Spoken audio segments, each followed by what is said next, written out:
if you could both introduce yourselves. You want to start, Peter? Yeah. Jonathan, you start. Hi, I'm Jonathan. I'm 19 and I'm a Danish Jew. And I have worked in the Jewish community with like different sort of projects for a while. And I went to the Jewish private school. And now I'm in this project called The New Voices. Yeah. My name is Ida, and I'm also 19 years old. And I'm a Muslim Danish girl. I've just started medical school here in Denmark at the University of Copenhagen. And yeah, I also participate in different projects regarding like dialogue and Islam and like Judaism and stuff like that. So, yeah. Were you both born in Denmark? Were you always here? Where in Denmark have you lived? Yeah, born here and always lived in Copenhagen, or like right around. Yeah, and the same goes for me. Amazing.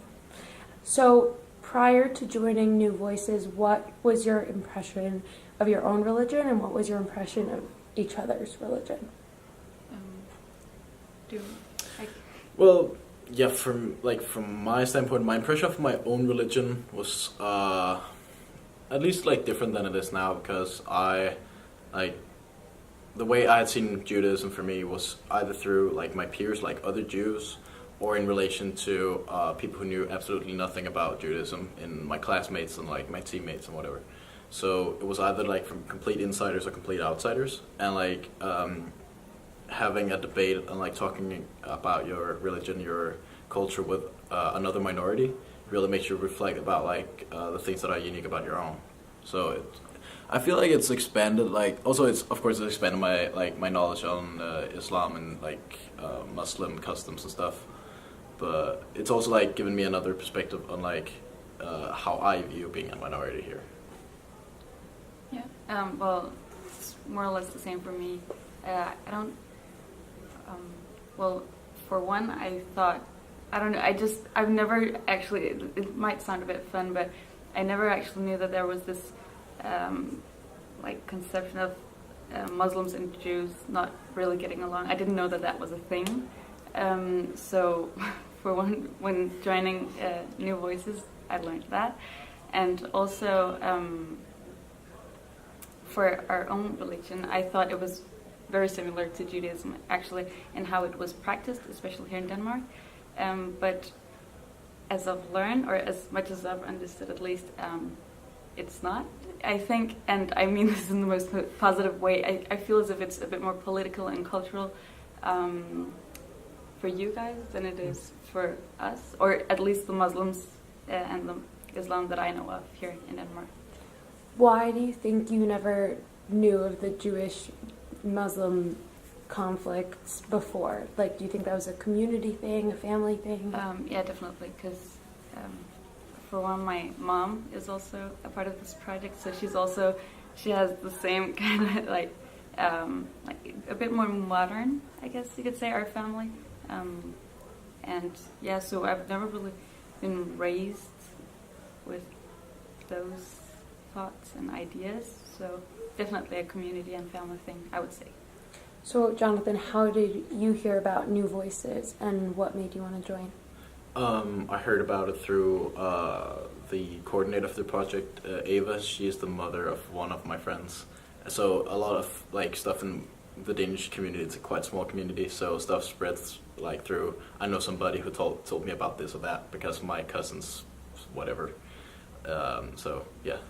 Wait, this might be silly, but can you both give a description of what New Voices is to those who might not have heard of it? Well, yeah, it's a project that was initiated like a year and a half ago, I think. 2 years, I think. Yeah, and it's like young Jews and Muslims between like, I think the youngest are like 15, 16, Yeah. and then like around high school age here, plus minus. And then the project has like two sides. So on one side it's about the people in the project learning about one another's religion, and then also us going out together and like talking about it to either like all Danish, or all Muslim, and probably also all Jewish like classes. Or we also went to a church where it was before, like the students before their confirmation, I think it's called. And like they were learning about religion, so we came out and gave our perspective. Yeah, so I think it's also a lot about for the different minorities, especially religious and ethnic minorities here in the Danish society and community, for them to get in touch and learn more about each other, that we actually do face somewhat the same problems and challenges in our everyday life, or as a whole as a minority. Yeah. Could you talk about some of those challenges that you think that individuals face, but also maybe that the religion is facing in Denmark as a whole? Okay. Then I think it might be a bit important to pinpoint at first that as a project we first of all represent ourselves. It's not like I'm a spokesperson for all Muslims or all Muslim women in Denmark whatsoever. I can only speak from my own experiences, but some challenges. Well, I think the greatest challenge that minorities face, especially like minorities affiliated with religion, is that Denmark is a very secular country, and when you have traditions or customs based on religion and they're important to you, a lot of Danes won't understand why the hell you do that. So the big one has been the circumcision debate. Like, it's something that's important to these minorities based on a religion, and therefore it just does not make sense for Danes. When I say Danes, I mean like culturally Christian, but not really religious Christian, not really affiliated with any religion. So what we try to do is not really convince them about anything, but we try to like give them our perspective of like how does a minority think about these things, like why can it be important to us. Mm-hmm. Yeah, it's again with the Danes thing. It's because for a lot of Danes, it's like if you hold on to your own traditions or rituals or whatever culture, you give up on the Danish, and then you can't really be in this society or work as well in this community and this society. And that's what we're trying to tell, that is in fact not true, or at least not for us and the way that we see it. What do you think that Danish non-religious people or Christians or other Danish people are most surprised to learn about when you visit with them? I'd say for Judaism, it's that you can have a very strong affiliation with Judaism and with Jewish culture without being religious. Like like split, a lot of people don't understand. But like you can keep holidays, you can keep customs without like having a like strong relationship to God. Yeah. And I think I wouldn't say most Danes, but one of the questions that I get the most is regarding my hijab or my scarf. And many people just assume that it was something I was told to do, which it's not. And I think a lot of people are surprised to know, for instance, that in my case and also in a lot of my family members who also wear the hijab, that their parents actually were against it. But we did it anyway, so that's a bit contradictory for them. So yeah, I think that's something that a lot of people are surprised about. Do you feel that Danes don't understand the entire hijab, like why people want to wear it? And when you walk on the street, do you feel like people don't understand why it's important to you personally? It's kind of funny because before I joined New Voices, I was like this, I don't know if it was because I was like this oblivious, naive girl who just like had no clue whatsoever about the surrounding society. But I had no idea of all of these conflicts, not because I didn't watch the news, like I knew of that, but I just didn't know, know of the conflicts here, or challenges, so to say, here in the Danish community. And that's something that I really got to learn when joining New Voices, because I really did not notice any stereotypes or anything before joining, but I've kind of like noticed that people do stare, and I really believe it's because people don't understand the concept of the hijab. For a lot of people, it's like by wearing the hijab you limit yourself, and for me it's complete opposite of that. It's my, I don't know, freedom to wear, to choose to wear whatever I want, as much as people choose to wear as little as they want. I wear as much as I want, So yeah, and it's of course there are a lot of religious background information as to why like we do believe in wearing the hijab, but yeah, I do believe that people don't really understand the whole concept of it. What's something either important or significant that you feel like you learned about each other's religions through New Voices? It's hard to like pinpoint like one thing, but what I learned about Islam is like it's different from Judaism in a lot of ways. Mainly that it's like it's much more authoritative. Like the rules play a huge role, and like following the rules is very like sacred in a sense, and it's very valued. In a way where a lot of Jews are very liberal in their own interpretations of the rules, and like I feel like doing this and that, but I don't feel like doing that. Where in Islam, it's more often that like you really like take pride in following the rules to the exact step, which I feel like often has helped me like understand if there's some things about like Muslim society that I don't understand. That like understanding the mindset of the religion really helps understanding like the actions of the people like following it. Mm-hmm. Yeah, and mine might seem a bit basic compared to yours, but for instance, a lot of the Jews that I've gotten to know through this project don't necessarily eat kosher, and I was surprised about that. I don't know. I just thought that was in the same sense that we eat halal, and that's just whether you're practicing Muslim. In most cases, you will like you eat halal, and that's just not something that is. It's at least not the same in Judaism. I'd say it's also a lot more difficult to keep kosher than keeping Yeah, halal. of course, and I didn't know that either, so I got to learn that too. Like especially in Denmark, you really need to go out of your way if you want to commit to that. It's true. Says the boy working at McDonald's. Well, yeah, I don't eat pork, and that's about it. Like I don't eat McBacon, and everything else is fair game. Mm-hmm.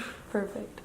And then I guess a second to last question would be, what do you feel like you learned about yourself through New Voices, or what makes the project so meaningful that you would encourage it to like continue and for people to keep coming to it? Again, it's like difficult to pinpoint one thing. Go ahead. Doesn't have to be one thing. But I think the two things that's been the most valuable to me is like I've been forced to reflect on a lot of things about my religion or like about my culture that I hadn't before, because like when you get out to like kids from like the 5th grade who ask you like they ask you very basic questions, but they might be questions you've never asked yourself, and it's made me like think a lot about like what does Judaism mean to me, what does the Jewish community mean to me, which in general just have given me like a more like grounded sense of like of it.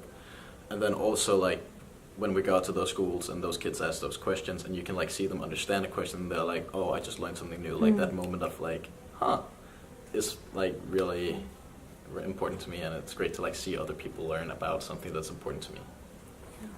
And I also believe that because a lot of the schools that we got to or visit, it's like the kids that we talk to, and they are the ones asking us the interesting questions, as you said. And I feel as if they at that age get to learn something, not necessarily about the religion, about Islam or Judaism, but the practice of the religion in the Danish community. I think they will understand minorities better, and perhaps through that find a way of acceptance.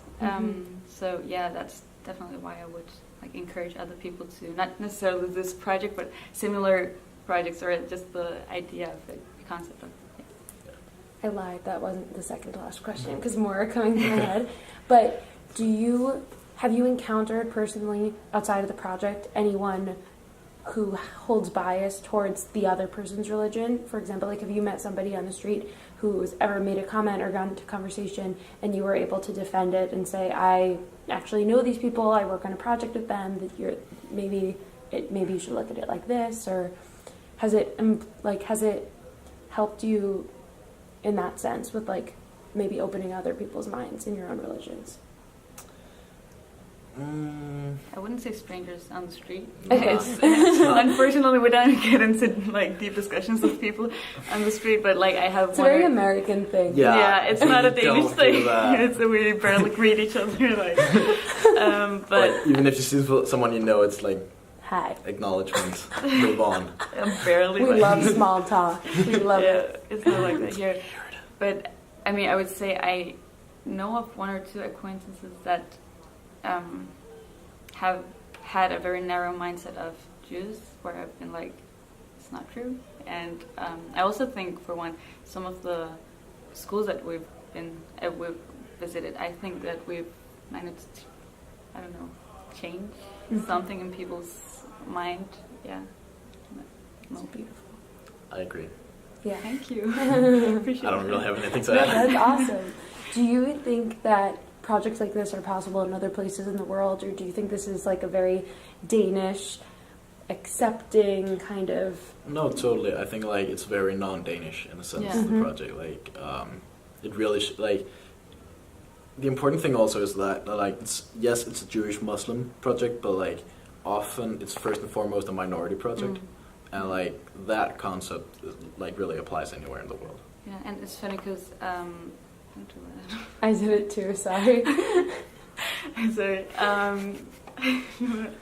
No, it's funny because last summer, me and two of the other members of the project, we were in Sarajevo in Bosnia. Is that like, Yeah. I don't know the English word. But yeah, we were there for a conference, a Muslim Jewish conference, where it was just Run by who? You'll tell me later. Okay. yeah, I could. Yeah, we'll do some research. I'm not quite sure. Like, I know the persons, but I don't know what initiative they have. I don't know. But anyways, it's like 100 or so people from all over the world who have like similar projects or who are doing somewhat the same as you, and they just get together and discuss like what it's like to be Muslim or Jew in other countries and communities and societies, and what kind of projects they think apply the best in those respective communities. So it was amazing to see that, okay, great, it's not just in Denmark with 5 million people that we have one project. It's like, it's a bit more like broad.